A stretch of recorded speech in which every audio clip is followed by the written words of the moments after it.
Lecture है वह transformer और एडी करंट का लेक्चर है।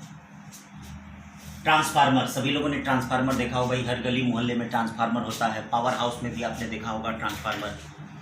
हमारे घरों के लिए काफ़ी इंपॉर्टेंट है। जो हमारे घरों के इलेक्ट्रिसिटी को ये क्या करता है, बैलेंस करता है, जिससे हमको सही रूप में क्या है इलेक्ट्रिसिटी मिल पाती है। तो वही इम्पोर्टेंट है जो हमारे लाइफ में भी इम्पोर्टेंट है और हमारे फिजिक्स के मतलब जेई और नीट के सिलेबस के लिए भी काफ़ी इम्पोर्टेंट है। तो कैसे कैसे क्या चीज़ें एनसीईआरटी में दी गई हैं उनको देखते हुए उन पॉइंटों को देखते हैं। तो ट्रांसफार्मर आपने हर जगह देखा होगा। कई लोग तो अपना एड्रेस बताते हैं कि भैया ट्रांसफार्मर वाली गली से मुड़ जाना। तो ट्रांसफार्मर आप जब देखेंगे तो उसमें जो अंदर की तरफ होता है, मतलब अंदर की तरफ वायर नहीं होते हैं, केवल एक इनपुट वायर होता है और एक आउटपुट वायर होता है।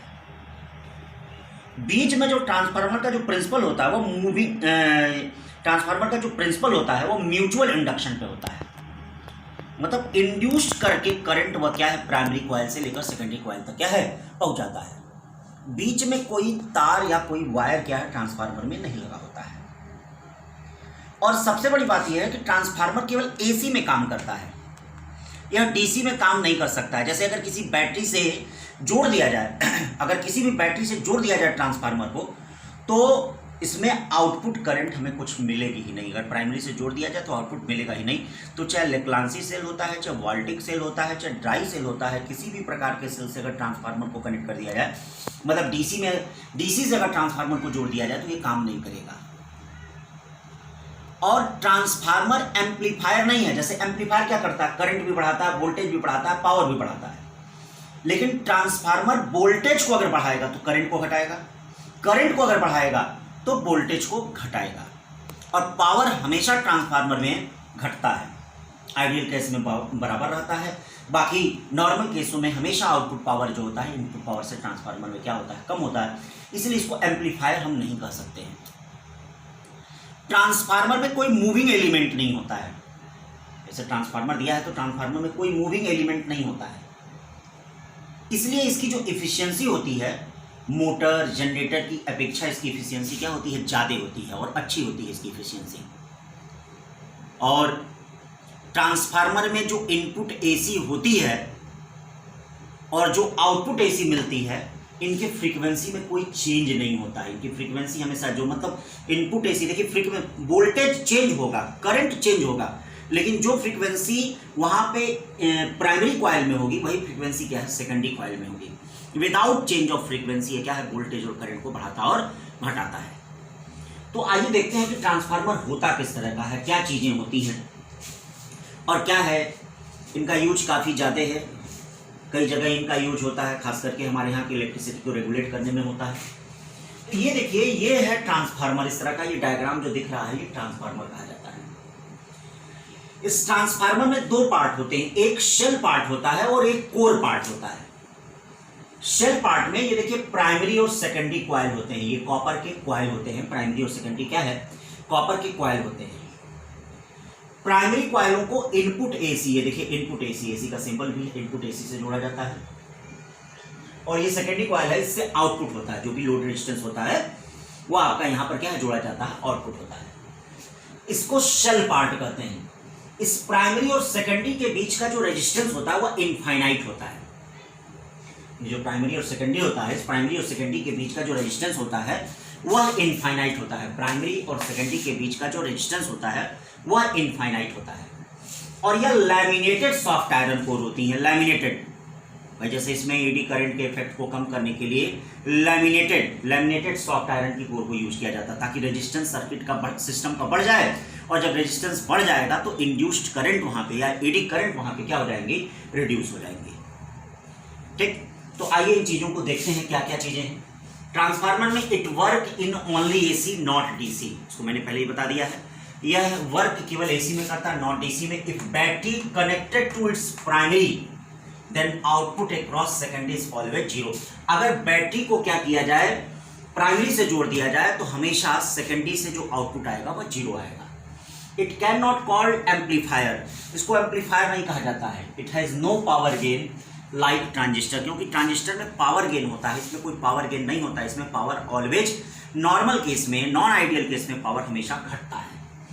It has no moving element, hence there are no mechanical losses, so its efficiency is higher than generator. Generator, dynamo, motor, इन सबसे इसकी एफिशिएंसी क्या होती है, ज्यादा होती है। कोई मूविंग एलिमेंट नहीं होता है, ठीक है। It regulates AC voltage and transverse the electrical power without change in the frequency of input supply. It regulates AC voltage, मतलब ये एसी वोल्टेज को रेगुलेट करता है, घटाता है या बढ़ाता है।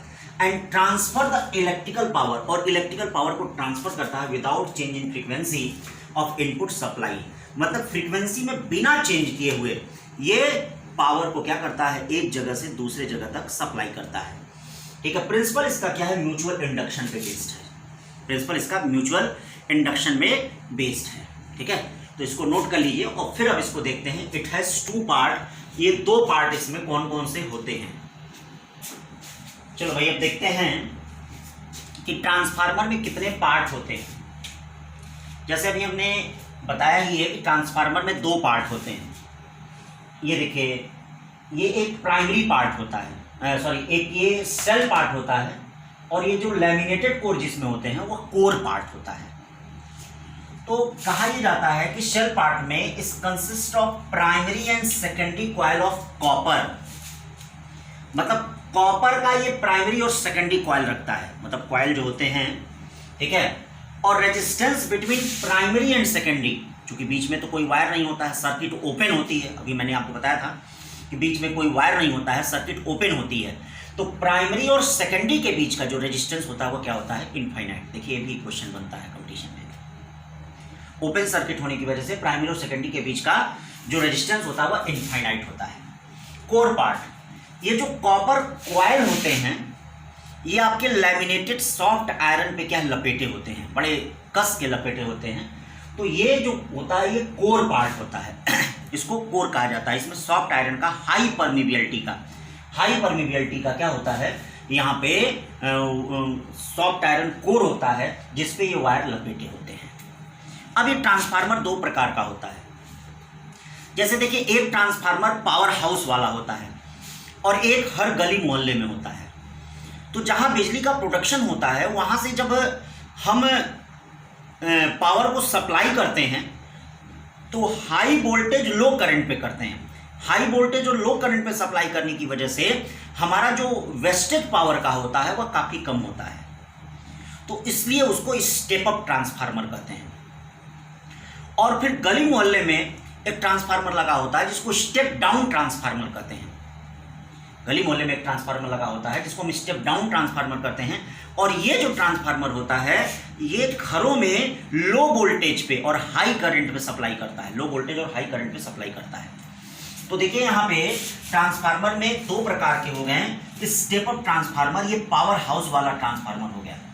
इसमें सेकेंडरी का नंबर ऑफ टर्न्स जो होता है वो प्राइमरी का नंबर ऑफ टर्न्स से ज्यादा होता है। और एक हो गया स्टेप डाउन ट्रांसफार्मर, ये गली मोहल्ले वाला ट्रांसफार्मर हो गया। इसमें प्राइमरी में जो होता है नंबर ऑफ टर्न्स सेकेंडरी से क्या होता है, ज्यादा होता है। और इसका क्या काम होता है, स्टेप अप ट्रांसफार्मर क्या करता है, लो वोल्टेज हाई करंट को हाई वोल्टेज और लो करंट में भेजता है। स्टेप अप ट्रांसफार्मर याद रखिएगा, ठीक है, लो वोल्टेज हाई करंट को हाई वोल्टेज और लो करंट में क्या है, भेजता है।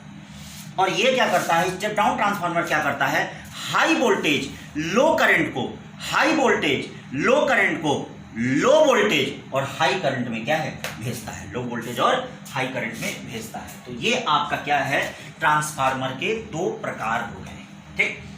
अब देखिए जो हाई वोल्टेज कॉइल होता है, जैसे आप कभी गौर किए होंगे, हाई वोल्टेज कॉइल जो बड़ी बड़ी ट्रांसमिशन बिजली ट्रांसमिशन के लिए जो बड़े बड़े पोल होते हैं उसमें लगे होते हैं, ये हाई वोल्टेज कॉइल कहा जाता है। और जो घरों में सप्लाई के लिए होता है वह हाई करंट कॉइल होता है।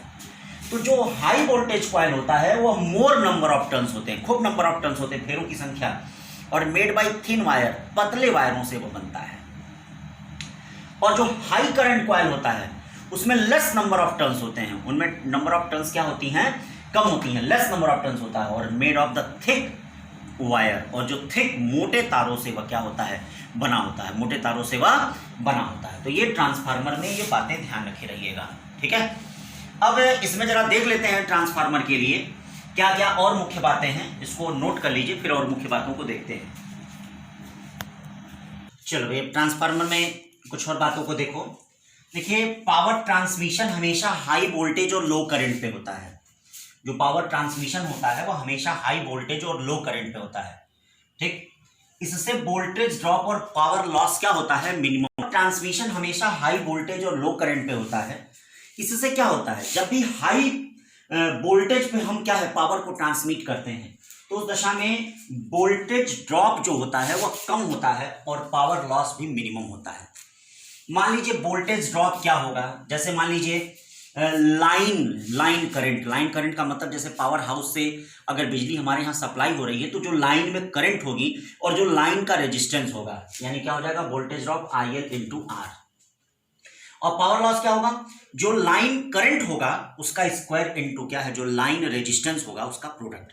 जहां IL क्या है लाइन करंट और RL क्या है टोटल लाइन रेजिस्टेंस है।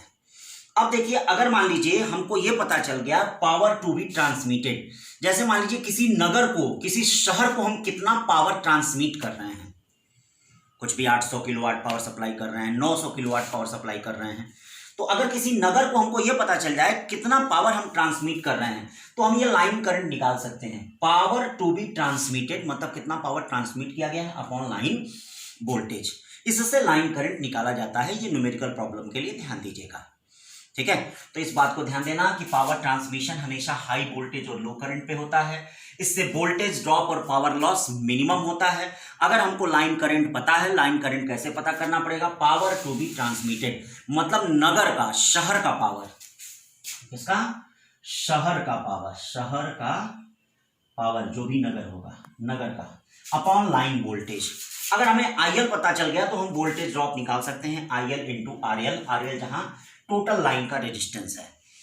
पावर लॉस क्या होगा, IL का स्क्वायर इंटू क्या हो जाएगा RL हो जाएगा।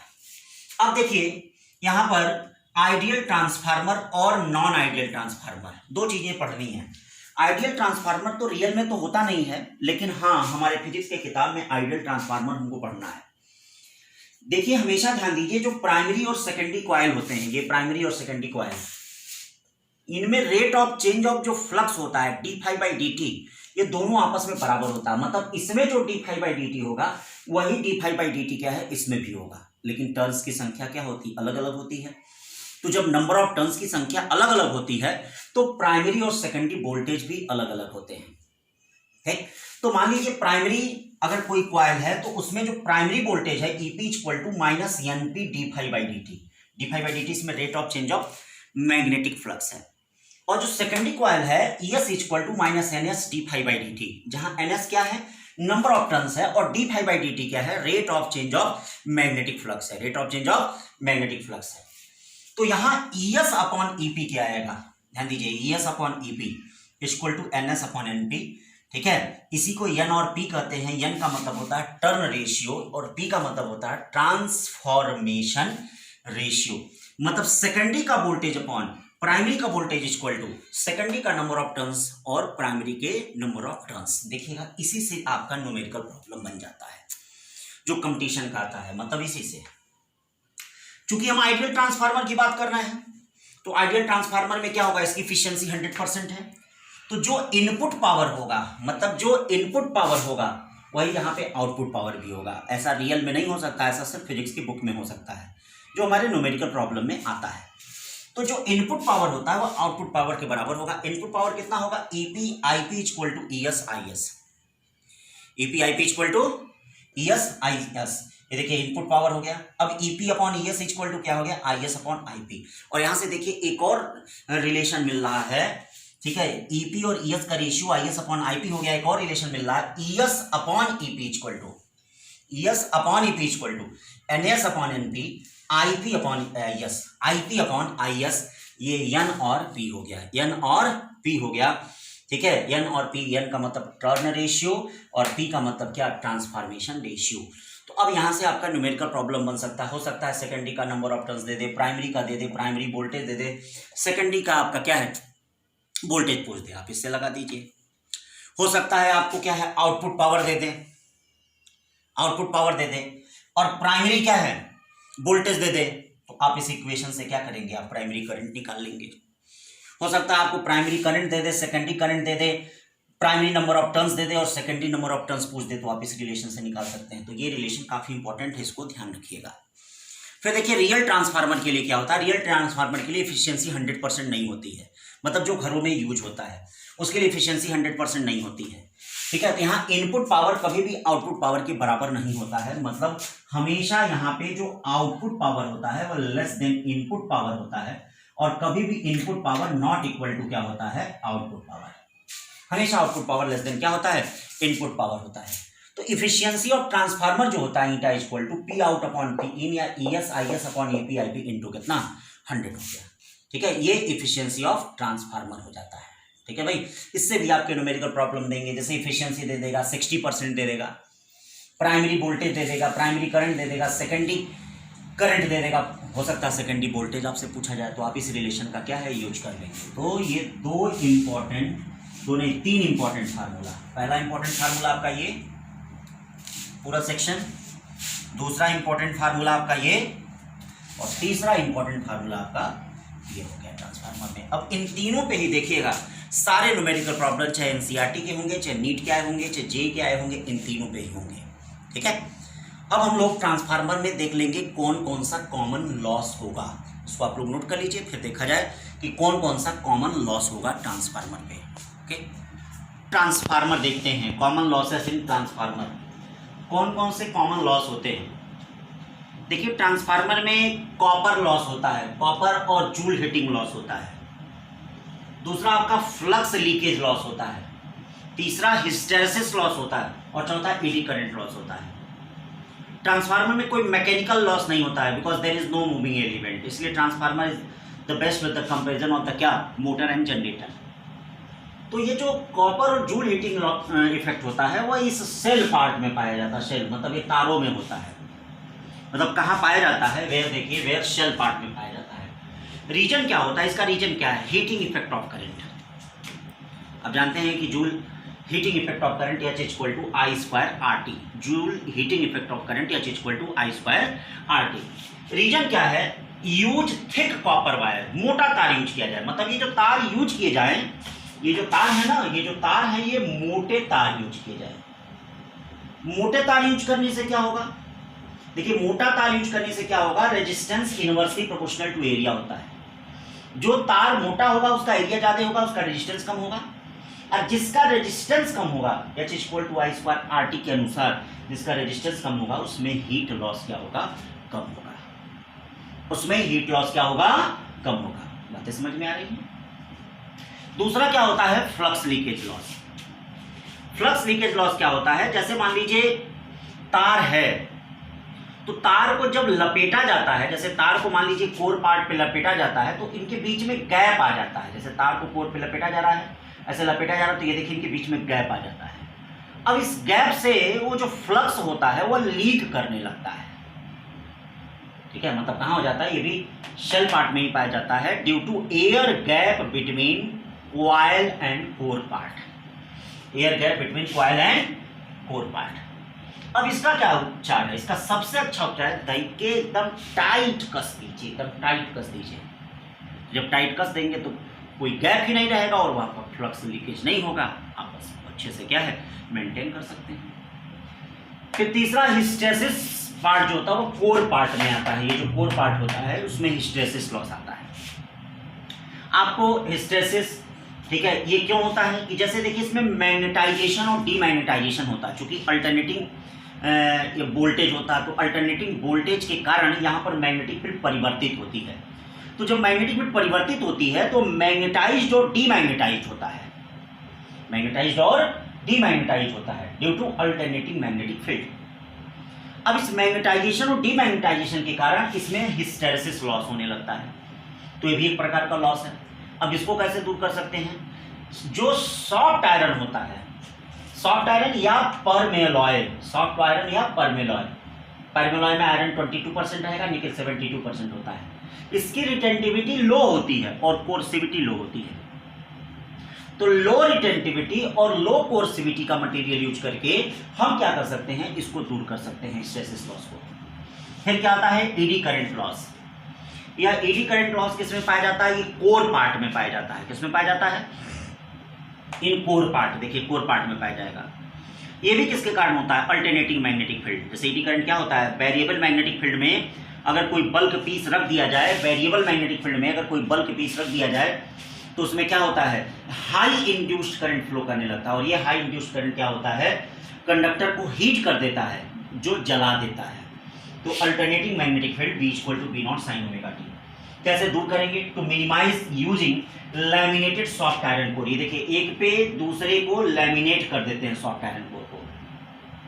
लैमिनेशन से रेजिस्टेंस बढ़ जाता है, और जब रेजिस्टेंस बढ़ जाता है तो सर्किट में करंट घट जाता है, और सर्किट में करंट घट जाता है तो हमने एडी करंट को नुकसान नहीं पहुंचा पाती है। तो इस तरह से हम लोगों ने ट्रांसफार्मर पे सारी चीज़ें देख ली, सारी थियरी इसकी देख ली। अब हम लोग इस पे न्यूमेरिकल लगाएंगे कि कैसे नीट में एनसीईआरटी में हमारे न्यूमेरिकल दिए गए हैं।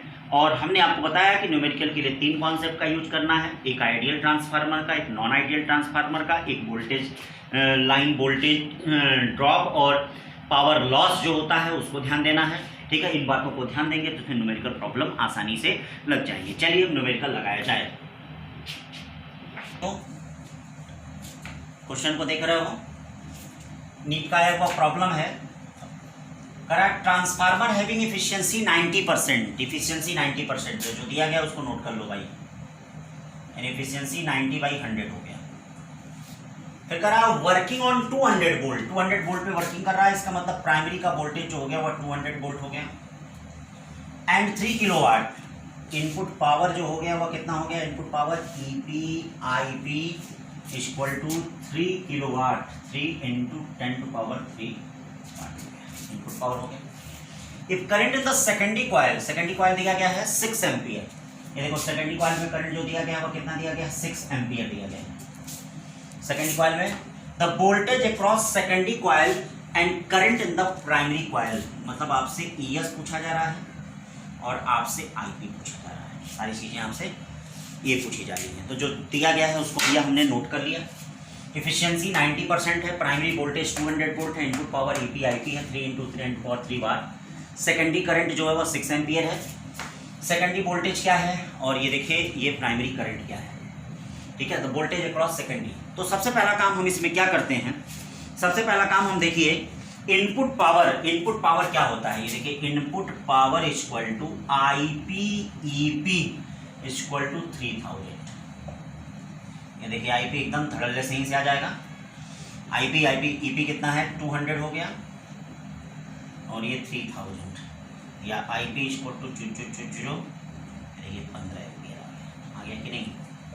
ठीक है, फिर आपसे सेकेंडरी वोल्टेज पूछ रहा है तो इसके लिए एफिशिएंसी फार्मूला यूज कर लीजिए।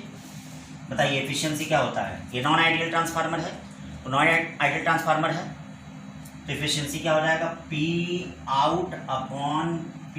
इनपुट हो जाएगा। देखिए P इनपुट हो जाएगा, यानी output power upon input power हो जाएगा। तो आउटपुट पावर है कितना? बताइए आउटपुट पावर है ES/IS अपॉन EPIP।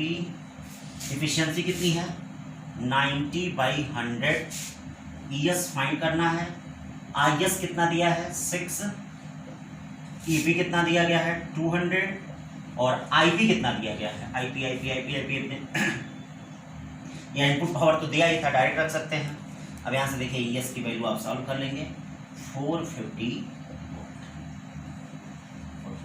बताइए कौन सा ऑप्शन आ रहा है? बी वाला, 450 वोल्ट 15 एम्पियर। ठीक है, तो छोटी छोटी बातें क्वेश्चन आते रहते हैं, हो सकता है इस साल क्वेश्चन बने ट्रांसफार्मर से, छोटी छोटी बातें।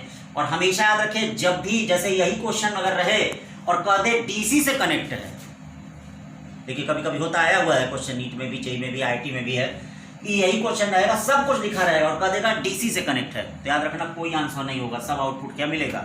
0 मिलेगा। ठीक है ना, आउटपुट क्या मिलेगा? 0 मिलेगा। ये चीज़ दिमाग में बैठाए रहना कि जब भी DC से कनेक्ट हो तो याद रखना उसका आउटपुट क्या आएगा? 0 आएगा। लेकिन ये AC से कनेक्ट है तो AC से कनेक्ट होने की वजह से ये सारी चीज़ें मिलेंगी। अब दूसरे क्वेश्चन की तरफ बढ़ते हैं, इसको नोट कर लीजिए। एनसीईआरटी का क्वेश्चन है 7.24 एनसीईआरटी का। ठीक है, काफ़ी इंपॉर्टेंट क्वेश्चन है। at a hydroelectric power plant the water pressure head is at a height of 300 metre, मतलब हाइट कितना दिया गया है, 300 मीटर की ऊंचाई से पानी गिर रहा है, and the water flow at the rate dV/dt, unit से मीटर क्यूब पर सेकेंड है, 100 मीटर क्यूब पर सेकेंड, dV/dt 100 मीटर क्यूब पर second. The turbine generate efficiency, generator efficiency 60%, क्या देखिएगा इफिशियंसी कितनी दी गई है, 60/100 दी गई है। देखिए इफिशियंसी कितनी है, 60/100 दी गई है, efficiency 60%। Estimate the electric power available the plant is, ठीक है, मतलब आपसे आउटपुट पावर पूछा जा रहा है, कितना आउटपुट पावर है, ये आपसे आउटपुट पावर पूछा जा रहा है। तो अब देखिए इसके लिए क्या लगाएंगे, output power equal to eta into input power, क्यों उसी को तो यूज करेंगे। अगर आप इनपुट पावर निकाल लेते हैं तो भैया आपका काम क्या है, बड़े आसानी से बन जाएगा।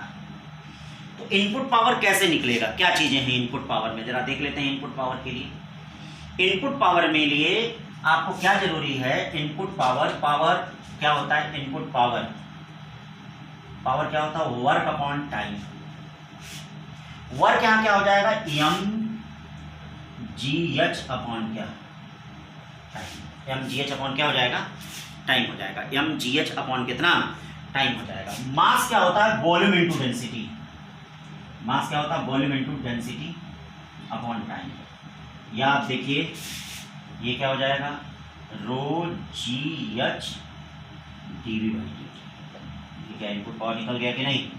अरे रो वाटर का 10⁻³ होता है, g 10 होता है, h 300 होता है, dV/dt कितना दिया गया है, 100 दिया गया। ये सारी वैल्यू रखते हैं, अगर ये सारी वैल्यू रखते हैं तो देखिए हमें इनपुट पावर क्या मिलता है। इनको अगर हम सॉल्व करेंगे, जी की वैल्यू 9.8 ले लीजिए, जी की वैल्यू क्या कर रहे हैं ये 9.8। तो अगर इन सबको हम रखते हैं, सॉल्व करते हैं, तो ये देखिए 29.4 इंटू 10⁻7 वाट, ये हमने इनपुट पावर फाइंड कर लिया। अब जब इनपुट पावर फाइंड कर लिया तो अब देखिए आराम से आउटपुट पावर निकल जाएगा कि नहीं, बोलिए आउटपुट पावर आराम से निकल जाएगा। आउटपुट पावर हम आराम से निकाल सकते हैं। तो आउटपुट पावर इक्वल टू क्या हो जाएगा, P output equal to eta, efficiency कितनी हो गई 60/100, और इनपुट पावर कितना हो गया 29.4 इंटू 10⁻7। सबको सॉल्व कर लिया। अगर हम सबको सॉल्व करते हैं तो आंसर हमारा जो आता है 176.4 मेगावाट आता है। ठीक है भाई, इस तरह से एनसीईआरटी का क्वेश्चन था, ध्यान दीजिएगा।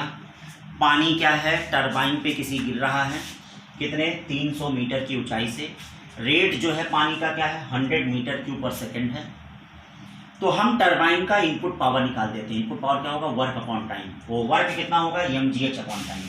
मास क्या होगा, volume into density, volume into density, या dV/dt हो गया आपका। dV/dt दिया है, h दिया है, g दिया है, पानी की डेंसिटी 10⁻³ kg पर मीटर क्यूब होती है। ये इनपुट पावर हो गया। और अब हमें अगर आउटपुट पावर निकालना है तो ये 176.4 मेगावाट ये आउटपुट पावर हो गया कि नहीं आउटपुट पावर। तो इस तरह से हमने क्या है यहाँ पे ये फाइंड कर दिया। ओके, अब तीसरे क्वेश्चन की तरफ चलते हैं, इसको नोट कर लीजिए। एनसीईआरटी का एक क्वेश्चन है, देखते हैं। एक एग्जांपल दिया है, कह रहा है कि एक पावर प्लांट है, पावर प्लांट पे स्टेप अप ट्रांसफार्मर लगा है। आप नंबर ऑफ टर्न से देख सकते हैं, प्राइमरी में कम है, सेकेंडरी में ज़्यादा है। इसका वोल्टेज 440 वोल्ट दिया है और ये 15 किलोमीटर के तारों से एक टाउन सब स्टेशन है, वहां पे पावर सप्लाई किया जा रहा है। यहाँ स्टेप डाउन ट्रांसफार्मर लगा है, इसका वोल्टेज 4000 वोल्ट है और ये 220 वोल्ट है। मैंने आपको पढ़ाते वक्त भी बता दिया था, गली मोहल्ले वाला जो ट्रांसफार्मर होता है वो स्टेप डाउन होता है, पावर हाउस वाला क्या होता है स्टेप अप होता है। जो रेजिस्टेंस है 0.5 ओम पर किलोमीटर है।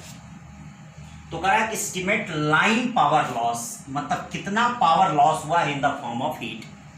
मतलब ये जो लाइन है ना, इस लाइन से कितना पावर लॉस हुआ है। फिर क्या कह रहा है दूसरा, how much power must in the plant supply, there is negligible power loss due to leakage. मतलब ये जो लीकेज है इसमें, इसके पावर लॉस को अगर नेग्लेक्ट कर दिया जाए तो ये कितना पावर सप्लाई कर रहा है, जैसे इसको तो 800 किलोवाट पावर मिल रहा है, तो कितना ये पावर सप्लाई कर रहा है। और फिर पूछ रहा है characterise turn ratio of step up transformer. Step up transformer मतलब ये स्टेप अप ट्रांसफार्मर का ईएस और ईपी का रेशियो पूछ रहा है। ईएस का मतलब क्या हो गया, सेकेंडरी, ये ईएस क्या हो गया, सेकेंडरी, और ये ईपी क्या हो गया, प्राइमरी। इसका रेशियो पूछ रहा है, ये तीन चीजें पूछ रहा है। तो चलिए ये सॉल्व किया जाए, देखिए कैसे सोल्यूशन है। सबसे पहले हम देख लेते हैं कि टोटल वायर क्या है। लेंथ ऑफ वायर 30 किलोमीटर हो गया। रेजिस्टेंस ऑफ वायर क्या हो जाएगा, रेजिस्टेंस ऑफ वायर 30 इंटू 0.5 ओम पर किलोमीटर, कितना हो गया, 15 ओम हो गया। ये रेजिस्टेंस निकल गया। लाइन वोल्टेज क्या हो गया भाई, यहाँ ना लाइन वोल्टेज, ये देखिए लाइन वोल्टेज क्या हो गया, VL इक्वल टू 4000 वोल्ट हो गया। क्यों भाई, 4000 वोल्ट जो हो गया वह क्या हो गया, लाइन वोल्टेज हो गया। अब हम लोग क्या निकालेंगे, लाइन करंट। पावर क्या है, पावर, ठीक है, given to substation, power given to substation. ये जो पावर हो गया ये कितना हो गया, 800 किलो वाट। लाइन करंट कैसे अब निकालेंगे, अब देखते हैं लाइन करंट कैसे निकालते हैं। ठीक है, line current, line current IL क्या हो जाएगा, power given to, power given to town upon line voltage. इसका फार्मूला हमने पढ़ाते वक्त समझाते वक्त बताया ना, line voltage, power given to town upon line voltage. कितना पावर दिया जा रहा है, 800 किलोवाट, और लाइन वोल्टेज कितना है, 4000 वोल्ट है कि नहीं। अब इसको सॉल्व कर लिया जाए, इसको सॉल्व कर लिया जाएगा तो लाइन करंट निकल जाएगा। ये लाइन करंट कितना आ गया, 200 एम्पियर आ गया। ठीक, अब इसी से पावर लॉस निकाल लिया जाए। चलिए इसी से पावर लॉस निकाल लेते हैं। पावर लॉस जो होगा वो क्या होगा, देखिए पावर लॉस, इसी से पावर लॉस निकाल लिया जाए। ठीक है, ये पता चल गया हमको कि 200 एम्पियर की करंट इसमें आ रही है। तो पावर लॉस जो होगा मतलब इन वायरों में, इन वायरों का अगर हमें रेजिस्टेंस पता है, रेजिस्टेंस कितना पता है, देखिए इन वायरों का रेजिस्टेंस 15 ओम पता है, इनका हमको ये भी पता है, पावर लॉस भी पता है। या पावर लॉस हम निकाल सकते हैं कैसे, IL का स्क्वायर इंटू IL का स्क्वायर इंटू RL। IL का स्क्वायर कितना हो गया, 200 का स्क्वायर, और RL कितना हो गया, 15। ठीक है भाई, तो इस तरह से देखा तो 600 किलोवाट आ गया। देखिए 600 किलोवाट आ गया कि नहीं। तो बताइए एस्टिमेट लाइन पावर लॉस कितना हो गया, लाइन पावर लॉस 600 किलोवाट हो गया। अब क्या करा, how much power must in the plant supply, मतलब कितना पावर सप्लाई किया। जैसे घर से मान लीजिए हम 20 रुपए लेके निकल रहे हैं, जब हम मार्केट पहुंचे तो हमारे पास 10 रुपया हो गया, इसका मतलब 10 रुपया तो लॉस हुआ है ना। तो 10 लॉस और 10 जो बचा मिलकर ही तो 20 रुपया हुआ। उसी तरह से ये बताइए यहां पर 800 किलोवाट है और 600 किलोवाट सप्लाई इसमें लॉस हो गया, तो आखिरकार इसने सप्लाई कितना किया, 600 प्लस 800। क्यों, यही तो सप्लाई किया इसने, यानी इसने कितना सप्लाई किया, 600 प्लस कितना, देखिए कितना सप्लाई किया, 600 प्लस 800, यानी पावर सप्लाई कितना हो गया, पावर सप्लाई, देखिए सेकंड वाला पावर सप्लाई कितना हो गया, 800 प्लस 600 इक्वल टू 1400 किलोवाट। ये पावर सप्लाई हो गया। ठीक है भाई, ये पावर सप्लाई हो गया, यानी पावर सप्लाई कितना हो गया, ये 1400 किलोवाट। अब हमें ये वोल्टेज निकालना है ES। तो ES कैसे निकलेगा, ES निकालने के लिए हमको क्या करना पड़ेगा, ये देखिए ES, ये ES है, तीसरा वाला केस, तीसरा वाले केस में ES निकालना पड़ेगा। बीच में क्या है, IL RL है, IL RL है, तो ये जो ES होगा, ये वाला जो वोल्टेज होगा IL RL और प्लस 4000 के इक्वल होगा कि नहीं। यानी तीसरा केस इसमें क्या करना है हमको, C वाला क्या है, ES क्या होगा IL RL और प्लस 4000, क्यों, सही है ना। मतलब ये जो सेकेंडरी का वोल्टेज होगा ये क्या होगा, ये देखिए IL RL, ये जो वोल्टेज ड्रॉप हो रहा है, voltage drop plus 4000, voltage drop plus 4000, यानी ES इक्वल टू क्या हो गया, ये जो सेकेंडरी का हो गया IL RL, IL कितना है भाई, IL आपका IL कितना आया है, IL आया है 200, RL कितना आया है, RL कितना आया है 15 और प्लस 4000, देखिए ES कितना हो गया 7000 वोल्ट, ठीक है। तो क्या C वाला निकल जाएगा, C वाला है क्या, हमको कैरेक्टराइज या टर्न रेशियो फाइंड करना है, तो टर्न रेशियो क्या हो गया, ES upon EP equal to, ES upon EP equal to, ES है कितना 7000 अपॉन 4 कितना है 440 वोल्ट, इसको सॉल्व कर लिया, 7000 अपॉन 440 वोल्ट, इसको सॉल्व कर लिया तो अप्रॉक्स 16 आएगा, लगभग 16 आएगा। तो ये कैरेक्टराइज रेशियो या टर्न रेशियो होगा कि नहीं। तो क्वेश्चन प्रॉब्लम समझ में आ रहे हैं। तो इस तरह से हमने आपको ट्रांसफार्मर के बारे में ये बातें बता दी। अब हम लोग इसी पे एडी करंट देख लेते हैं, ठीक है। एडी करंट में छोटी छोटी क्या बातें होती हैं उनको भी जरा देख लिया जाए, तो नोट कर लीजिए, फिर एडी करंट देखते हैं। एडी करंट देखते हैं, एडी करंट क्या है। देखो बच्चों ध्यान दो, एडी करंट का मतलब क्या होता है, हाई इंड्यूस्ड करंट, यानी ग्रुप ऑफ इंड्यूस्ड करंट होता है। और ये हमेशा याद रखिएगा एक बल्क पीस पे उत्पन्न होता है, मतलब जैसे लोहे के टुकड़े में होगा, कभी तार में नहीं होता है, वायर में एडी करंट नहीं होता, हमेशा बल्क पीस में क्या है एडी करंट प्रोड्यूस होता है। और वो भी वेरिएबल मैग्नेटिक फील्ड के कारण होता है। किसके कारण होता है, वेरिएबल मैग्नेटिक फील्ड के कारण। तो अगर किसी वेरिएबल मैग्नेटिक फील्ड में कोई बल्क पीस रखा जाए, जैसे मान लीजिए कोई वेरिएबल मैग्नेटिक फील्ड है dV/dt, मतलब dV/dt एक कोई भी वेरिएबल मैग्नेटिक फील्ड है, इसमें किसी बल्क पीस को रखा जाए तो उसमें एक group of induced current produce हो जाता है, जिसको हम एडी करंट कहते हैं। देखिए ग्रुप ऑफ इंड्यूस्ड करंट उत्पन्न हो जाता है, जिसको हम एडी करंट कहते हैं। और ये एडी करंट सर्कुलेटिंग होती है, जैसे पानी में जैसे भंवर नहीं उत्पन्न होती है, वो वैसे ही ये सर्कुलर फॉर्म में होती है। इस तरह से ये देखिए सर्कुलर फॉर्म में होती है। और इनका प्लेन हमेशा मैग्नेटिक फील्ड के प्लेन के क्या होता है, परपेंडिकुलर होता है। मतलब ये सर्कुलेटिंग प्लेन है और मैग्नेटिक फील्ड हमेशा देखिए इनके प्लेन के इस तरह से परपेंडिकुलर है कि नहीं। और ये कंडक्टर को हीट कर देती हैं, कंडक्टर को जला देती हैं, मतलब हीट कर देती हैं, जिसके कारण कंडक्टर जल जाता है। इस एडी करंट को फोकल नेक हो जाता है, इसलिए फोकल करंट भी इसको कहा जाता है, ठीक है। तो एडी करंट की कुछ प्रॉपर्टी हैं, उनको जरा देख ले। पहली प्रॉपर्टी है कि when a changing magnetic flux is applied to a bulk piece of conducting material, circulating current called eddy current. When the changing magnetic flux applied to a bulk piece of conducting material, bulk piece of conducting material क्या होता है, circulating current produce होती हैं, जिसको हम लोग eddy current कहते हैं। सर्कुलेटिंग करंट प्रोड्यूस होती हैं, जिसको हम लोग एडी करंट कहते हैं, ठीक। फिर उसके बाद देखिए it is a group of induced current, ये इंड्यूस्ड करंट का एक ग्रुप होता है। Circulation plane of these current always perpendicular to external magnetic field. जो ये एक्सटर्नल मैग्नेटिक फील्ड होता है, ठीक है, ये जो सर्कुलेशन प्लेन होता है वो इसके परपेंडिकुलर होता है। क्या होता है, परपेंडिकुलर।